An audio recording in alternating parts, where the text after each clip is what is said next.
el futuro del país no hay duda que tiene que ver en muchas cosas, en lo que se realice, en lo que se cambie y en acercarse al mundo de cada época. El mundo no se queda quieto como no se queda quieta nuestra vida y nuestros horarios, entonces hay que acompañar hasta donde se puede las evoluciones o involuciones involuntarias que a veces ocurren. Queremos hablar de algo que para nosotros es central en todas nuestras actividades y que ustedes lo repiten permanentemente diciendo esto es consecuencia de que en la Argentina la educación, la cultura no es del todo buena, no es de lo mejor, pero que cuando hablamos de nuestros familiares, como dice Jaime Echeverry, cada uno dice, no, sin embargo mi hijo está bien educado. Es decir, somos condescendientes con lo nuestro, pero no somos tan condescendientes con el país que sabemos, y lo sabemos, no somos lo que éramos, pero algo vamos a poder ser. Y en un año electoral, aunque los políticos no hablen ni de este tema ni de ningún otro tema, nosotros queremos seguir hablando porque las cosas entran por acá y por acá. Queremos que nos vean y que nos escuchen. Y para ser vistos y escuchados, como siempre, invitamos a la gente más calificada. Hemos invitado al doctor Marcelo Rabosi, doctor en educación por la State University de New York, es máster en educación en la Universidad de Illinois en Estados Unidos, licenciado en economía empresaria en la Universidad Torcuato de Itela, es profesor con dedicación exclusiva en la Escuela de Gobierno de la Universidad de Itela y ha sido director del área de educación entre el año 2000 y 2004. Muchas gracias, doctor. Gracias, doctor, por la invitación. Un placer estar con usted. Yo le tengo que hacer una pregunta que a lo mejor no es exactamente su especialidad, pero tiene que ver un poco con el panorama general. ¿Usted considera, mirando nuestra historia de la educación, estamos en un momento intermedio, lento, apurado, mejorado? ¿Cómo nos ve? Y después vamos a alguna otra particularidad dentro del campo de la educación. Correcto. Si yo tengo que hacer un análisis de tiempo, es decir, si sigo a la Argentina desde lo que fue el principio del siglo XX hasta ahora, y no me quiero ir tan lejos, lo que se observa es una caída permanente y particularmente, yo pongo un punto de inflexión, fines de los 60. La noche de los bastones largos es un punto de inflexión en el cual la educación comienza una etapa de deterioro y decadencia y le pega un golpe a la educación superior. Absolutamente. Y de ahí para abajo después todo en la educación. Y de ahí para abajo comienzan a relajarse ciertos valores, ciertos principios, ciertas costumbres. Hay una especie de laissez-faire que da la sensación de que la educación por sí misma puede funcionar sin una idea central de país, sin una idea central de hacia dónde queremos ir y de ahí qué tipo de recursos humanos nosotros necesitamos. Esto la gente lo aplaudiría, lo que usted acaba de decir. Una idea central de país, dada por la educación, y no a lo mejor por la política partidaria, sino por la educación. Exactamente. El tema ya comienza desde el sector primario, el sector secundario. Después podemos tocar qué es lo que está ocurriendo con la universidad. Las pruebas PISA, por ejemplo, que son las que de alguna manera nos dan algún tipo de indicador para mostrar dónde está la Argentina situada en el mundo, nos han dado... A ver, explicamos al público. Eso, ¿qué es PISA, no? Las pruebas PISA son pruebas internacionales que se evalúan en ciencias, en matemáticas y en lengua, alumnos de 15 años. Lo que muestra que la Argentina, dentro de los alrededor de 90 países que se evalúa, está alrededor de 80 y pico. Es una evaluación voluntaria, no impuesta, ¿no? Es una evaluación que la piden los países de manera voluntaria. Lo que más llama la atención en el caso de la Argentina es que el promedio de rendimiento de los alumnos está muy por debajo, no solamente de los países centrales, sino que está por debajo de muchos de los países periféricos, de Chile, de Uruguay, de Colombia. Y lo que a mí me llama más la atención, que tiene que ver y me preocupa con una cuestión de equidad, es que la diferencia de conocimientos entre los mejores alumnos de la Argentina y los que les va muy mal en la Argentina es una brecha enorme. Y eso está haciendo un problema de equidad en la distribución de conocimiento muy brutal. Ahí tiene que ver la cuestión esta de la pobreza de la cual hablamos a cada rato. Ahí va la cosa, ¿no? Definitivamente, porque uno de los indicadores más fuertes para saber cómo me va a ir en la vida, cómo me va a ir en la educación, porque cómo me va a ir en la vida es consecuencia de cómo me va a ir en el sector educativo.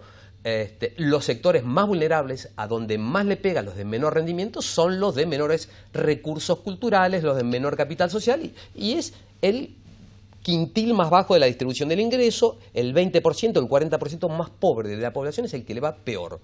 O sea que cuando uno mira cómo le va a ir en la vida a una persona, mira dónde nació, lamentablemente, y la posibilidad de ascenso social en la Argentina se ha acortado. Porque antiguamente nuestros abuelos, nuestros padres tenían otro camino, o nos impulsaban a otros caminos. En la propia escuela pública, que hoy ya la escuela pública está cuestionada, tenía en el mismo banco al hijo del presidente de un banco, ¿Sí? valga la redundancia, a otro tipo de banco, y al hijo del encargado de un edificio. Y ahí convivían los dos con una educación de excelencia, y los dos luego terminaban la educación, ingresaban a la universidad y se recibían con un grado universitario. Hoy eso no está ocurriendo con la dinámica que se necesitan para los tiempos modernos. Usted dijo que queríamos hablar un poco en particular de la universidad, porque pasando un poquito rápidamente, la secundaria yo diría que es lo peor de la película, me parece. Y no estoy culpando ni a los profesores ni a los... Hay una dinámica dentro de la escuela secundaria que nos tiene muy mal. Y luego la universidad. ¿Cuál es su concepto ya de secundaria y universidad? El problema más grande que tiene... Es cierto, doctor, no le vamos a echar la culpa solamente a la secundaria, porque la secundaria recibe alumnos de la primaria y la primaria recibe alumnos de hogares que cada vez se van pauperizando. Entonces, evidentemente... Es una secuencia. Es una secuencia, no se puede sacar una foto sino la película, hay que mirarla. En el caso de la universidad y relacionada con el secundario, el problema es que la secundaria no está graduando. Tenemos el 50% de los jóvenes entre 18 y 24 años que no ha finalizado la secundaria. A mí me gustan los análisis comparativos para ver cómo estamos en la región. Ya no tomemos Japón, ya no tomemos Finlandia, tomemos, por ejemplo... nada de eso. Nada de eso. Tomemos Chile, que ha sido una especie de niña mimada del crecimiento de los últimos 20, 30 años. El 50% de los jóvenes entre 18 y 24 años en Argentina no ha finalizado los estudios secundarios. En Chile, que a veces se lo mira con un modelo elitista, el 88% de los jóvenes entre 18 y 24 ha terminado el secundario. Cuando la Argentina era el país modelo donde tenía la mayor cantidad de jóvenes escolarizados. Y le voy a dar un dato. En aquel siglo en el cual usted dijo no quiero volver a la historia porque si no se nos va el tiempo. Hablemos de hoy. Le digo solamente un dato de la historia que es muy impresionante. Fines de la década del 50, 1 de cada 3 estudiantes universitarios era argentino. Estaba en la Argentina. Mire usted, qué notable. Absolutamente notable. Esto ha cambiado totalmente. Radicalmente. Bien, ¿y dónde estamos ahora entonces? ¿O dónde estamos y dónde tendríamos que llegar? Ahora tenemos un problema, primero, con que hay muy pocos alumnos en relación con capacidades para ingresar a la universidad de lo que debería haber. La universidad en general ha tomado una estrategia que es el libre ingreso. Que está bien, que está mal, es una decisión política. El problema es que con el libre ingreso pone muy pocos incentivos en los alumnos para prepararse, para ingresar a la universidad, y muchas veces eso trae como consecuencia una gran tasa de deserción. El problema no está en el sistema de ingreso, creo yo. Uno podría tener un ingreso libre, pero el problema más grande está que los alumnos que llegan lo hacen con grandes deficiencias y la universidad termina convirtiéndose en una especie de enfermería donde curar los daños que los alumnos que ingresan han recibido por una mala educación. ¿Usted cree que a la terminación del secundario, como varios países de América Latina y del mundo, habría que dar una evaluación? Yo creo que sí. A mí no me importaría un ingreso irrestricto, no me parece una política que habría que cuestionar. Sí creo que debe haber alguna instancia de evaluación como para que tengamos un diagnóstico y saber cuáles son las debilidades que tienen los alumnos. Y corregirlas. Y corregirlas. Exactamente. Entonces, uno podría tener un ingreso libre. Como ocurre, por ejemplo, en la Sorbonne, en Francia. La Universidad de la Sorbonne tiene ingreso libre y restricto, pero ellos tienen el examen, el baccalaureat, que es un examen muy exigente. Y es cierto que tiene una gran cantidad de deserción una universidad como la Sorbonne, pero hay un diagnóstico para corregir el problema. Digamos que después, en el caso de Francia, tiene las famosas grandes escuelas, que es donde se forma la élite, que la Argentina no lo tiene. Así hay una diferenciación entre un sistema y otro. Pero me parece que sí, una prueba de evaluación, un diagnóstico. ¿Quiénes van a la gran école? ¿Van a la gran école cualquiera o van algunos que en el baccalaureat realmente dieron un buen examen? Y bueno, sí, porque es un sistema absolutamente... Es un filtro. Exacto. Digamos, es un sistema... A ver, la fortaleza de un sistema universitario, desde mi punto de vista, no es su homogeneidad, sino su heterogeneidad. Es decir, que haya propuestas diversas para distintas preferencias y necesidades. Ahora, si uno trata de uniformar y decir, bueno, esto es libre para todos, yo puedo ingresar a la carrera de Derecho, a la carrera de Matemáticas y sentarme y ser alumno automáticamente. Yo tengo la convicción de que no se es alumno de la universidad hasta que no se transcurre durante todo el primer año. Ahí en ese primer año es un filtro muy grande donde un 30% de los alumnos queda excluido y recién deberíamos tomar a partir del segundo año. Pero en ese primer año es un campo de batalla, donde quedan con grandes heridas o son expulsados gran cantidad de los alumnos. ¿Cuáles? Ya los imaginamos, los de menor capital cultural. Que empiezan a navegar en distintas carreras, van a distintos lugares buscando oportunidades o no. Y después cuando pasan los años, la gran lamentación, no pude seguir, no pude continuar y estoy muy arrepentido. Ahora, usted nota que el sistema argentino comparado con el chileno y el brasilero y otros más de América Latina, pero tomemos estos. Realmente, tanto Brasil como Chile han ganado en los últimos años un mayor prestigio, una mayor calidad de su gente graduada en las universidades. Yo creo que me gustaría hacer una diferenciación entre Chile y Brasil, porque son dos sistemas bastante diferentes e iguales en algunas cuestiones. Y por supuesto totalmente distintos a la Argentina. El caso de Brasil es un sistema donde la universidad pública es elitista, ahí tiene las grandes vacas sagradas, por denominarlos de alguna manera, la Universidad de San Pablo, la Universidad Federal de Río de Janeiro, la de Campiñas, pero tiene por otro lado un sistema en el cual el 75% de los alumnos va a las privadas, y las privadas no son como en la Argentina. El sistema privado en la Argentina tiene una calidad bastante buena. En promedio es bastante bueno. Si uno lo compara con el sistema brasileño, donde ahí se acepta el fin de lucro, hay universidades que son... De Zaguán. Exactamente. Las llamadas de Zaguán. Exactamente. Las llaman las de garage en los Estados Unidos, las de Zaguán. En el caso de Chile, por ejemplo, también tiene una participación del sector privado arriba del 70%, pero tiene un grupo de universidades de élite que se llama el Consejo de Rectores, que es alrededor... Estatales y privadas. Ahí conviven estatales y privadas, que son financiadas de la misma manera por el Estado, y esas son muy restrictivas. Entonces está la PSU, la prueba de ingreso universitario, que se toma durante 2 días, donde se evalúa a los alumnos, y ahí sí se distribuyen los que tienen mejor puntaje, en general van a las mejores universidades. Pero en Brasil también hay un examen. En Brasil está... Hay un doble examen. Exacto. ¿No? Digamos, hay sistemas que son libres como la Argentina y Uruguay son los dos únicos casos del mundo, y prácticamente del mundo que no tienen limitaciones.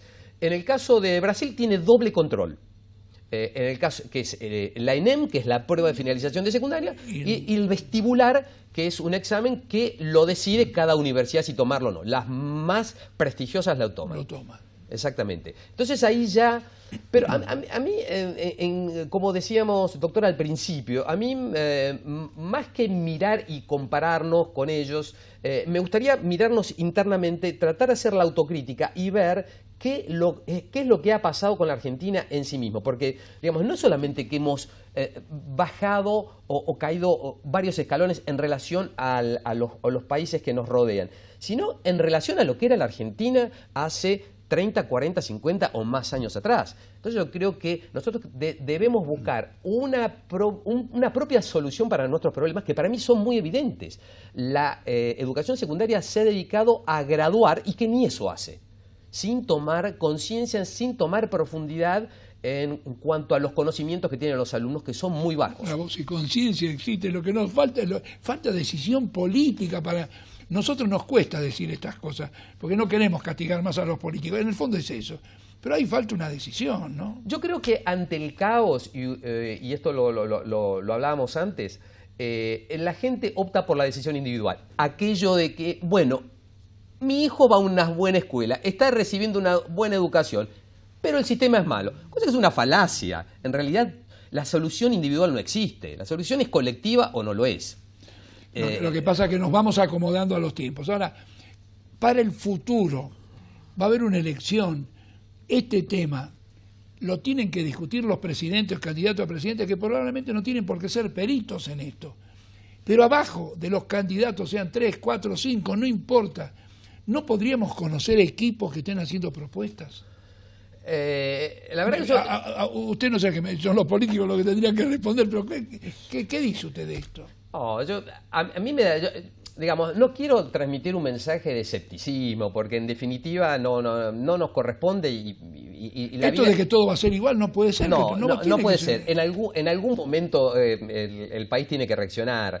Yo creo que y como usted pienso que la clave del éxito de cualquier país y desarrollo, crecimiento y desarrollo, que es la distribución equitativa del crecimiento, como ha hecho Corea, como ha hecho Japón, como está haciendo Chile. Yo sé que es complicado el tema chileno para muchos, pero hay que decir la realidad. Chile ha combatido muy bien la pobreza, ha escolarizado a gran parte de sus alumnos.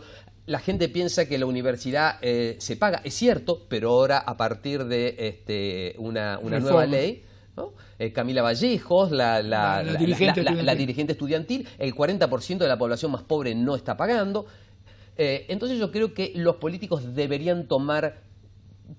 Bueno, usted dice que tienen conciencia. Yo creo que sí tienen conciencia, pero están apremiados por la inflación, riesgo país, tipo de cambio. La economía domina el pensamiento y eso es la solución de hoy que genera el problema de mañana.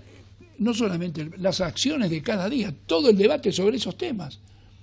El mundo está esperando de que nos decidamos a que el país produzca y exporte y vender y negociar. Y usted no escucha, la gente se aburre escuchando esos temas que tienen que ver con los nuevos negocios internacionales. Pero la educación no nos puede aburrir. Nosotros tenemos la obligación de seguir pegando en esto. Ahora, ¿qué más tendría que ocuparse la universidad? De la ciencia y la tecnología y cómo transmitirla hacia la sociedad, sobre todo a los sectores productivos. Eso es una reflexión excelente. La Argentina, y volviendo a los políticos, la Argentina tiene que tener un modelo de desarrollo, tiene que pensar una estrategia de desarrollo. ¿Dónde están sus ventajas comparativas? Producimos alimentos para 440 millones de habitantes. Tenemos en el Valle de Catamarca unas reservas de litio fenomenales. Increíble, vaca muerta. Increíble. No estamos formando los recursos humanos para ir a explotarlos. Entonces estamos graduando 54 abogados por día y un físico cada 5 días. Tenemos casi la misma cantidad de graduados en ingeniería que psicólogos. Entonces, digamos, para eso también tiene que estar la universidad, para orientar. Yo creo que en el tema de cupos, y yo sé que para mucha gente el pensar en cupos, bueno, en esta carrera necesitamos X cantidad de médicos, acá necesitamos X cantidad de físicos. Hay que estimular, y ya desde, y volvemos a la educación primaria y secundaria, las habilidades y competencias en los temas cuantitativos, en las matemáticas, generar necesidad, tanto para varones como para mujeres. Ahora hay que revolucionar la enseñanza de la matemática, cosa que se está intentando en este momento. Hay grupos y hay argentinos que están en el exterior en este momento preparándose para eso. Se han traído equipos de Singapur, ahora se ha venido un equipo de México para tratar de ayudar a la Argentina. Chile hizo lo mismo en su momento con Japón, trajo docentes investigadores de Japón para ayudarlos a mejorar en las matemáticas. Hay conciencia Hay conciencia. Hay una cosa muy interesante. Cuando uno evalúa, esto no es solamente para Argentina, sino también para Latinoamérica, cuando uno evalúa a los docentes en la primaria, el sesgo de la currícula en general tienden a dar más todo lo que se concentra en sociales y humanas y esconder en un cajón, en segundo subsuelo, los conocimientos cuantitativos. ¿Sabe por qué? Porque los desconocen. En los cuantitativos estamos hablando de ciencias duras. Ciencias duras, matemática, física, química. Hay un axioma, no se puede enseñar a aquellos que se desconoce, y la formación de nuestros docentes, en promedio en general, es muy limitada en las ciencias duras. De ahí los institutos de formación docente, el papel que tienen que cumplir. En este gobierno hemos escuchado planes, me consta que hay gente de primer nivel en los ministerios. Ahora, lo que no puedo entender es por qué esto no sale hacia la sociedad, no se reproduce. No vemos convenciones de maestros hablando de este tema, ¿no? El tema de la formación de los docentes es vital. Y estuvo en la agenda, por lo menos desde lo político, tratando la Ciudad de Buenos Aires de nuclear, fusionar todos sus institutos de formación docente, que son, explicamos, que son de nivel terciario, no universitario, en la famosa UNICABA, la Universidad de Ciudad de Buenos Aires. Hubo un conflicto muy grande. Hubo una resistencia muy grande. Yo entiendo que había cuestionamientos que se le hacían, eran entendibles por parte de los docentes de no tratar de amalgamarse en una sola institución. Pero querían respetar la historia, había historia. Pero lo que yo le planteo es, tienen que sentarse a la mesa y discutir este problema, porque yo creo que la formación docente debe tener nivel universitario. Entonces, digamos, no es solamente... Lo tiene, mire Ecuador lo que ha hecho, el cambio de Correa, increíble, ¿no? Hay una cosa increíble en Ecuador que vamos a compartir con la audiencia. Ecuador tiene la prueba de finalización de secundario para ingresar a la universidad que se llama ser bachiller. Los dos promedios más altos que se requieren para estudiar son para medicina y educación. Eso lo hizo Correa. Eso lo hizo Correa. Le ha hecho un bien a ese país enorme, ¿no? Correa hizo también la incorporación del bachillerato internacional en todas las escuelas. O sea, digamos... Lo llevó al uso del idioma, al uso del idioma. Por lo menos al bilingüe, ¿no? Exactamente. Y acá seguimos discutir izquierdas y derechas, me da vergüenza plantearlo ahora, ¿no? Muchas gracias, Rabosi. Mire, el tiempo está en la televisión y muy tirano. Muchas gracias por sus enseñanzas, por sus reflexiones. Yo creo que la gente lo va a valorar muchísimo, y sus amigos y usted también. Muchas gracias. Muy amable, muchas gracias. Que siga investigando con tanto entusiasmo. Muchas gracias por la invitación, doctor. Hemos cumplido con nuestro trabajo. Hasta la semana que viene. Muchas gracias.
Universidad de Belgrano.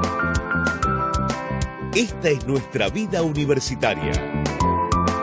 Trayectoria, credibilidad, prestigio.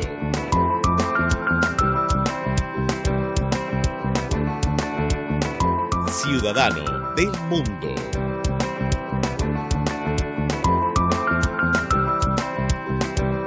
Universidad de Belgrano.